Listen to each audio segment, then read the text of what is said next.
Black bug bit a big black bear. A big black bug bit a big black bear. And the big black bear bled blood.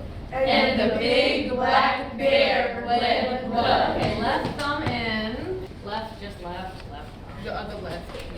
1, 2, 3, and say. 1. Y'all, let's get this. You got we this. got this. You got this. We're gonna do this. Without further ado, welcome Foster Care Chronicles. Rise up.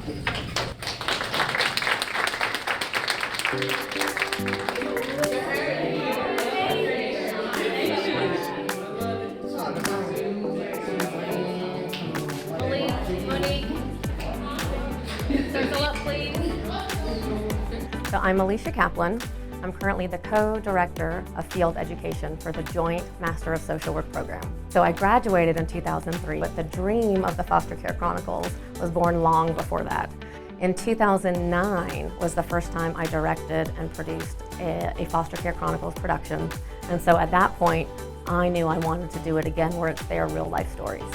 So I began writing grants, and it was not until last year that it all came to fruition with our first pilot year, Foster Care Chronicles Wrongs of Passage.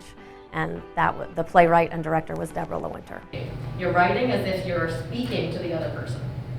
So you could include evidence of your life without them. Like for example, yesterday I woke up and you weren't there and I looked for you.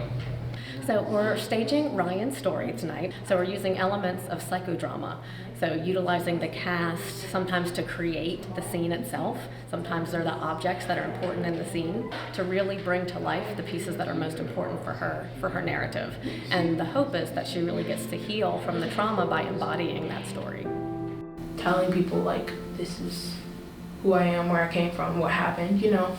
I wouldn't say it's stressful, but it's like really kind of painful. My life is nothing I can change about it, and that's fine. Like, I try to make the best of everything, but you know, it kind of sucks having to like, well, not having to, but like telling people like, this is who I am, where I came from, what happened, you know.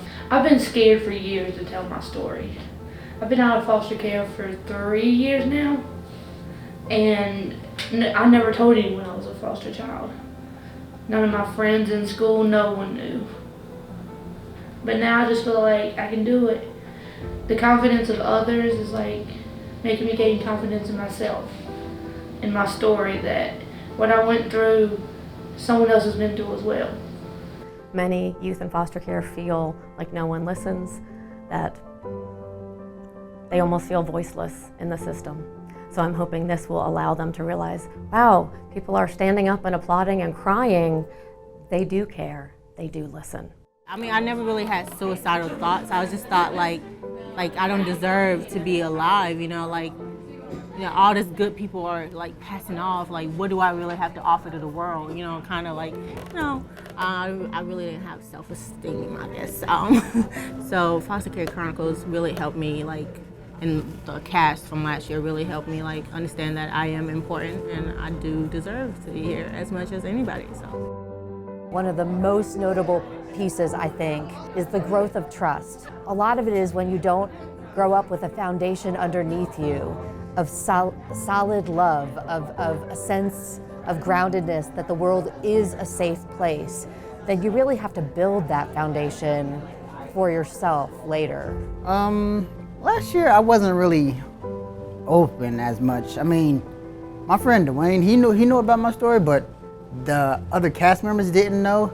So when everybody started telling their stories, I was like, okay, I gotta build up my confidence to tell my story.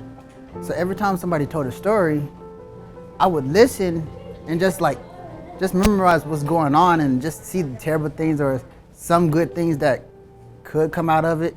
And then, you know, I just started building up, and then at the last moment, I was like, I might just tell my story. So I just told my story, and people was just looking at me as I was looking at them when they told their story. And I'm pretty sure they thought about what I was thinking about, like, oh my gosh, I told my story. I feel relieved. This performance is not going to be polished and perfect because their lives are not. I'm hoping the audience feels connected and part of the healing process for these participants. We're having mic challenges. Yeah, apparently it's too difficult to click on I'm really nervous. I've never done anything. Unless you count chorus in school. Which probably don't. I still have to go back to my script and I still have to be like, okay, so this is what it says and then da-da-da-da and da-da-da. Yeah. Scary.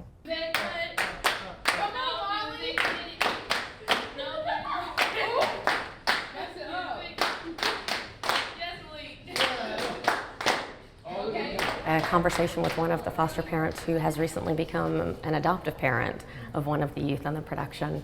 And I was on the phone with her and she had said this experience has been more therapeutic for her daughter than anything else thus far. So that is my hope for all of the youth involved, is that this experience really allows them to work through and overcome, and as the title of our show indicates, to rise up over these hardships that they've been through.